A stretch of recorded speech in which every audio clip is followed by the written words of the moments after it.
काल पुरुष कुंडली में first house, second house, third house, fourth house, इसकी जो अलाइनमेंट है ये हमारे 12 भाव, ये 12 भाव प्रोमिनेंट एक व्यक्ति की प्रत्येक दिनचर्या को प्रदर्शित करते हैं। लगन कुंडली में धनु राशि का उदय होना ऐसे व्यक्ति को डिटरमाइन करता है, एक व्यक्ति जो कि अपने कार्य क्षेत्र के प्रति, अपनी सेल्फ रिस्पेक्ट के प्रति, अपने आप को बहुत ही ज़्यादा महत्व देता है।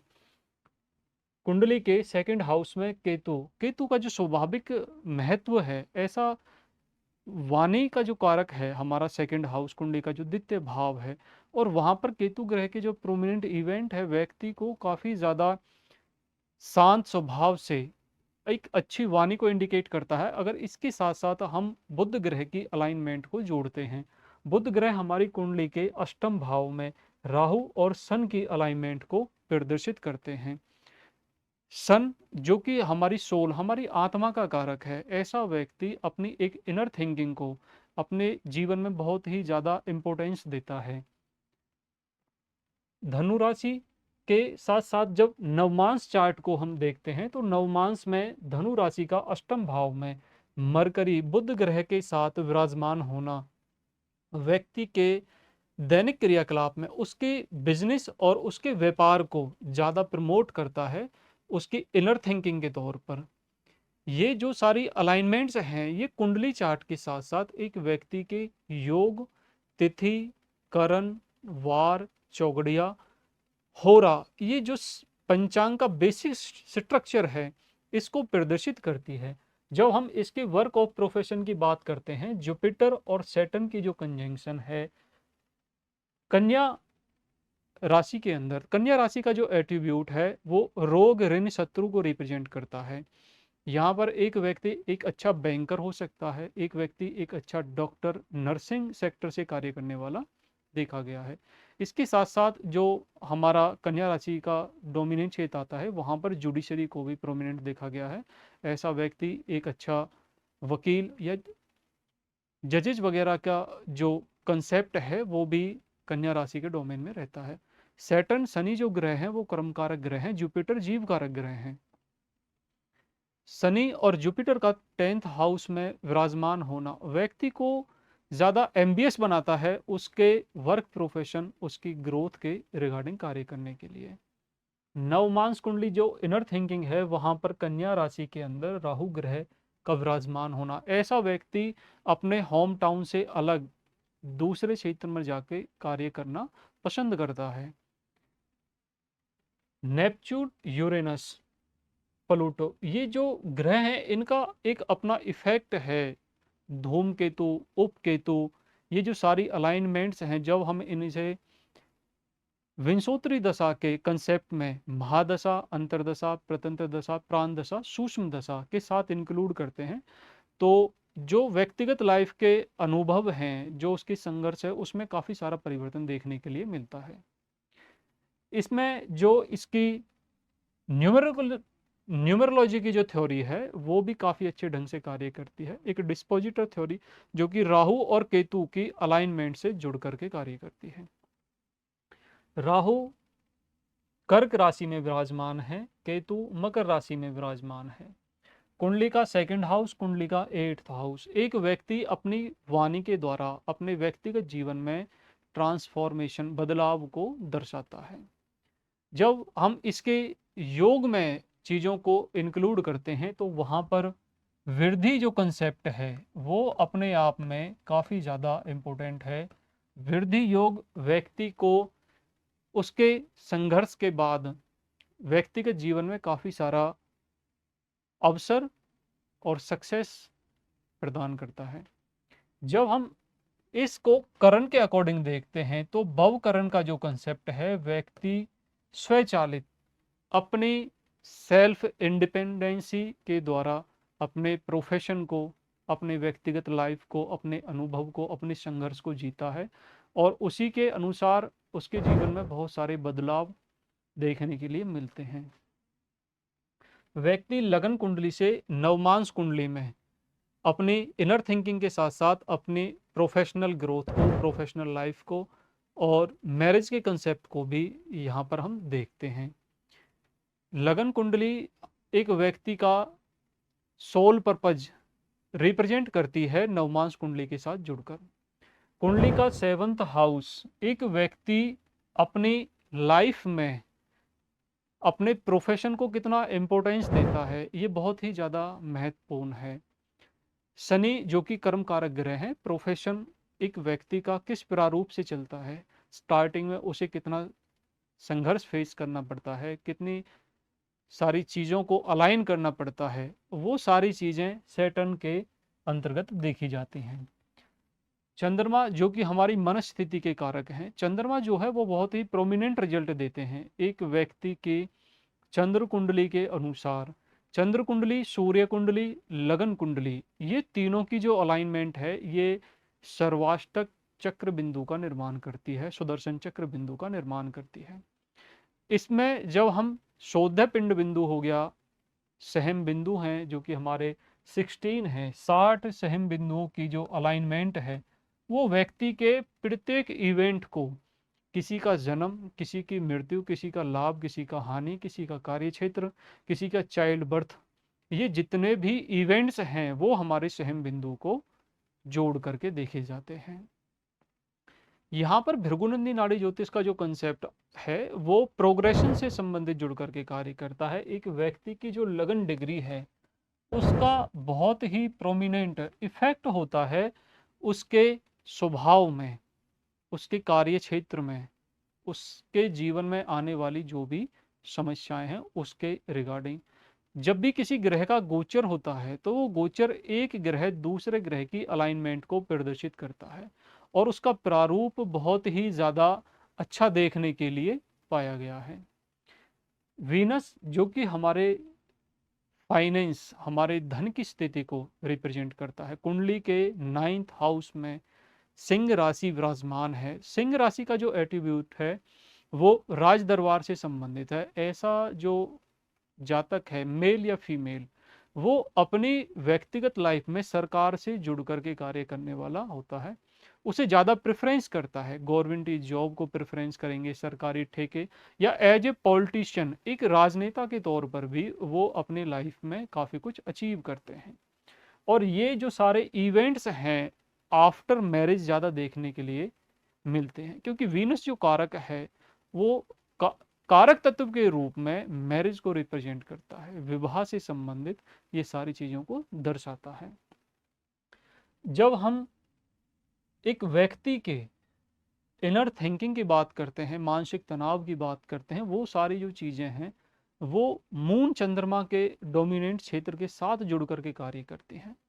लेकिन सबसे ज़्यादा महत्वपूर्ण जो चीज़ है, मार्स और मून का जो काम त्रिकोण बना हुआ है, कार्य क्षेत्र, धर्म अर्थ काम मोक्ष, कार्य क्षेत्र में हमारा मिथुन राशि, तुला राशि, कुंभ राशि, ये जो डोमिनेंट क्षेत्र है ये बहुत ही प्रोमिनेंट तरीके से कार्य करता है जब व्यक्ति अपनी वर्किंग स्किल में ट्रैवलिंग को इंक्लूड करता है।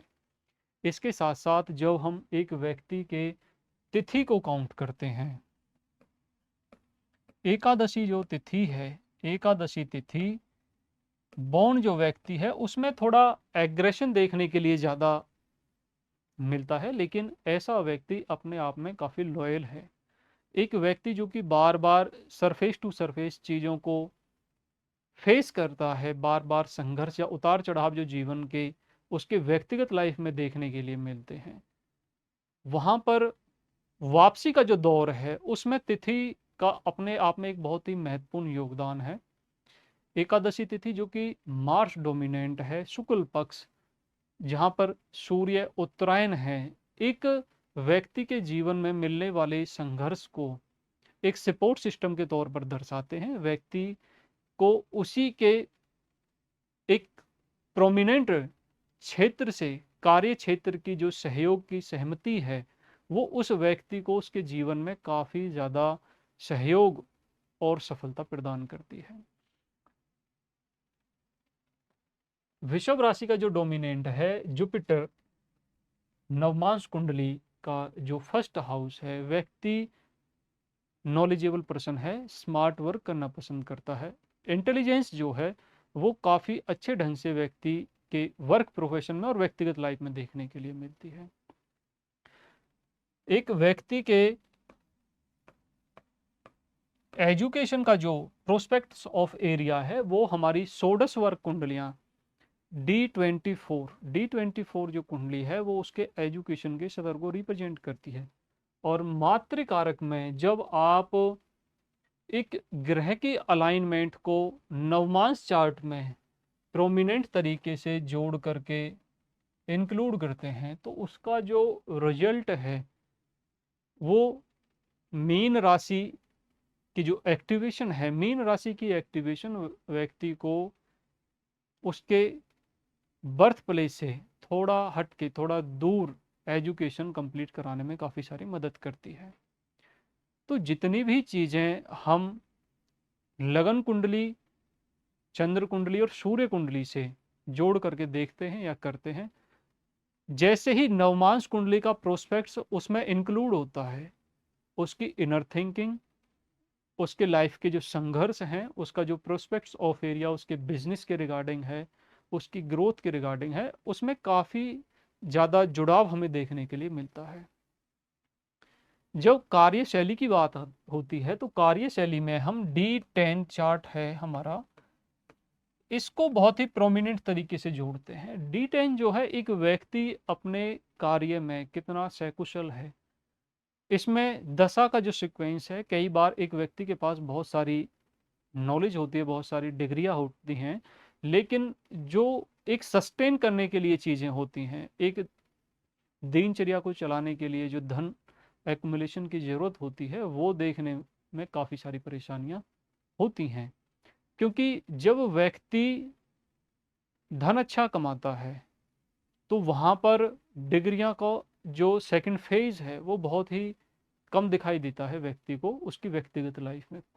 बहुत सारे ऐसे व्यक्ति हैं जो अपने जीवन में 50% मार्क से पास हुए, लेकिन एक आफ्टर एज उन्होंने सक्सेस अपने प्रॉपर्टी डीलिंग के कार्य में, एक क्लिनिक के कार्य में, लाइजनिंग के कार्य में, एक जो हमारा ठेकेदारी से संबंधित कार्य है, इस प्रारूप में उन्होंने बहुत अच्छी अचीवमेंट्स भी लाइफ में हासिल की हुई हैं। तो जो कुंडली का फर्स्ट हाउस है वो सेल्फ है, सेकंड जो हाउस है वो हमारा वाणी को रिप्रेजेंट करता है। मकर जो राशि है, मकर राशि काल पुरुष कुंडली के 10th हाउस को रिप्रेजेंट करती है। अगर व्यक्ति का कार्य क्षेत्र बिजनेस बहुत अच्छा है तो व्यक्ति की जो लैंग्वेज है उसका इफेक्ट भी उसके व्यक्तिगत जीवन में देखने के लिए मिलता है। जब एक व्यक्ति का केतु उसकी कुंडली में अच्छा या बुरा जो रिजल्ट प्रदर्शित कर रहा है वो उसके डिस्पोजिटर थ्योरी को भी रिप्रेजेंट करता है। मकर राशि का जो स्वामित्व है कालपुरुष कुंडली के हिसाब से वो शनि ग्रह के पास है। कुंभ राशि और मकर राशि इसका दोनों का जो क्षेत्र है वो सैटर्न शनि ग्रह के पास है। और शनि ग्रह का कुंडली के 10वें क्षेत्र में स्थापित होना जुपिटर के साथ एक व्यक्ति को उसके प्रारब्ध से जोड़ करके रिजल्ट प्रदान करता है। जब हम व्यक्ति के एफर्ट्स की बात करते हैं, प्रयास की बात करते हैं, तो कुंभ राशि का जो डोमिनेंट क्षेत्र होता है वो एक समाज को, एक सर्कल को रिप्रेजेंट करता है। सोशल मीडिया इन्फ्लुएंसिंग का जो डोमिनेंट क्षेत्र है वहाँ पर 10th हाउस की एक्टिवेशन सेकंड, थर्ड और 10th को जब अनहेंस करती है, बढ़ाती है, तो एक समय सीमा के बाद वो चीज़ें काफ़ी ज़्यादा अच्छा रिजल्ट व्यक्ति को प्रदान करती हैं। एक व्यक्ति की लाइफ में जो ग्रोथ का सिस्टम है, लिक्विड कैश का है, वहाँ पर वास्तु का बहुत प्रोमिनेंट रोल है। एक व्यक्ति जो कि साउथ ईस्ट जो हमारी डायरेक्शंस है वहाँ पर अनिल देवता जो कि बहुत ही प्रोमिनेंट रिजल्ट देखते हैं एक व्यक्ति की लाइफ में। जो डेली लिक्विड कैश है वो साउथ ईस्ट डायरेक्शन अनिल देवता के निवास स्थान से जुड़ा हुआ है। एक व्यक्ति की लाइफ में जो अपॉर्चुनिटी है वो नॉर्थ डायरेक्शंस, और नॉर्थ डायरेक्शन के में जो हमारा एक कार्य क्षेत्र का प्रोमिनेंट कन्या राशि भलात देवता, सोम देवता का जो निवास स्थान है वो उसे काफी अच्छे स्तर पर बढ़ाता है। इसमें जो सबसे महत्वपूर्ण चीज़ है कि एक व्यक्ति को अगर किसी भी प्रोफेशन के रिगार्डिंग ऑर्डर्स की, ग्राहक से संबंधित जो प्रॉब्लम है, वो सारी अलाइनमेंट यहाँ देखने के लिए मिलती है। इसमें हमारा जो एक रेमेडियल पार्ट है, वास्तु के तौर पर इस जोन को साफ सुथरा रखना काफ़ी अच्छा रिजल्ट व्यक्ति को प्रदान करता है। वहीं पर अगर इसे हम द्वादश ज्योतिर्लिंग में कन्वर्ट करते हैं, तो व्यक्ति के लिए सार्वभौमिक तौर पर जो चीज़ें अलाइन हैं, उस व्यक्ति के लिए 11th हाउस तुला राशि का डोमिनेंट क्षेत्र है, और तुला राशि महाकाल उज्जैन जो हमारा मंदिर है महाकालेश्वर, उससे जुड़ा हुआ इवेंट है। तो जब भी कोई एक्टिवेशंस है एक व्यक्ति के जीवन के एक फेज के दौरान, एक ग्रह गोचर को रिप्रेजेंट करती है उसके रिजल्ट में देखने के लिए, सहम बिंदु के अनुसार जब हम कार्य क्षेत्र को जोड़ करके देखते हैं, तो यहाँ पर जो मंगल है वो कारक है हमारे ब्लड का। ये चीज़ें जेनेटिकल ट्रांसफर्स होती हैं, दादा से फादर में, फादर से बेटे में, बेटे से आगे की जो जनरेशन्स होती हैं। तो मोस्ट ऑफ द केसेस क्या देखने के लिए मिलता है कि अगर मार्स का एक नेगेटिव इन्फ्लुएंस कुंडली में है और वो चीज़ें नवमांश कुंडली और दसमांश कुंडली दोनों में प्रभावित करती हैं, तो फिर कई बार जो नेचर है, प्रकृति है, वो किसी भी ज्योतिषीय उपाय को एग्रीड नहीं करती। वहाँ पर कोई ना कोई प्रॉब्लम एक व्यक्ति को उसके व्यक्तिगत जीवन में फेस करने के लिए मिलती है। इसके साथ साथ जब हम न्यूमरोलॉजी को जोड़ते हैं, तो अंक शास्त्र वैदिक ज्योतिष का एक बहुत ही अच्छा स्तंभ है।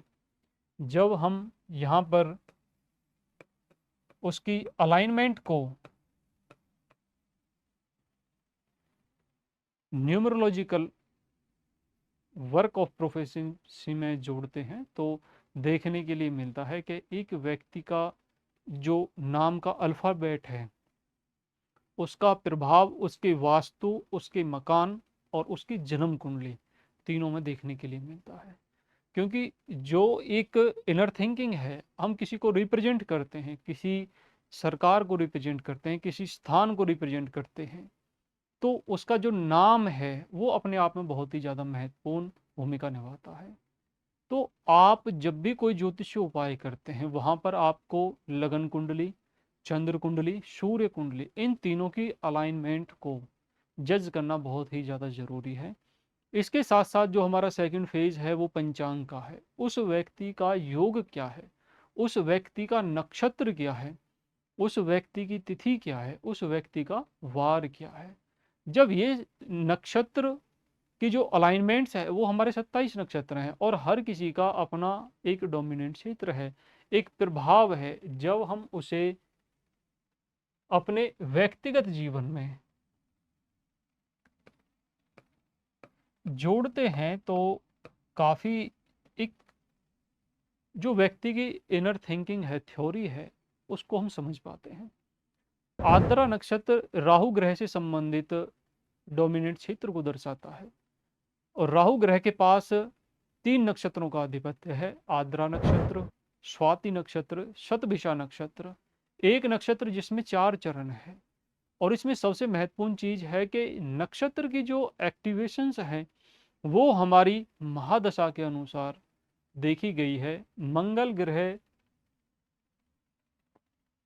आर्द्रा नक्षत्र की एक्टिवेशंस में जब अपने प्रोमिनेंट रोल को दर्शाते हैं, तो आफ्टर 35 वर्ष की उम्र के बाद का जो दौर है, 36वें वर्ष में लगभग स्टार्टिंग का जो 1/3 फेज है, उसके बाद काफ़ी बड़ी जो अचीवमेंट्स हैं वो देखने के लिए मिलती हैं। और राहु ग्रह के जो प्रोमिनेंट इवेंट्स हैं वर्किंग क्राइटेरिया में, वो आपका पेट्रोलियम से संबंधित, सोशल मीडिया से संबंधित, मोटिवेशनल स्पीकर, मार्केटिंग में भी जो आप सॉफ्टवेयर इंजीनियर्स की एक क्राइटेरिया है, उसको जोड़ करके देखा गया है। वहीं पर जो स्वाति नक्षत्र का डोमिनेंट क्षेत्र है। स्वाति नक्षत्र अपने आप में एक चंचलता को रिप्रेजेंट करता है। राहु ग्रह मून रिप्रेजेंटेशन, ये एक व्यक्तिगत लाइफ में व्यक्ति की जो इनर थिंकिंग है उसको काफ़ी बड़े लेवल पर बढ़ाती है। राहु ग्रह का सबसे अच्छा डोमिनेंट जो कार्य है वो कल्पना शक्ति को व्यक्ति के जीवन में बढ़ाना है। एक व्यक्ति जो कि काफ़ी अच्छे लेवल पर अपने आप को फेमस करता है, धन कमाता है, उसमें राहु ग्रह का बहुत ही अच्छा योगदान है। अगर कुंडली में उसकी जो स्थिति है उसको आपने अच्छे ढंग से एक्टिवेशंस में किया हुआ है तो उसका जो प्रोमिनेंट रिजल्ट है वो काफ़ी अच्छा देखने के लिए मिलता है। जब हम ये सारी चीज़ों को एक प्रारूप में देश काल परिस्थिति के साथ जोड़ते हैं तो फिर चीज़ें काफ़ी अच्छी तरीके से डिफाइन होती हैं।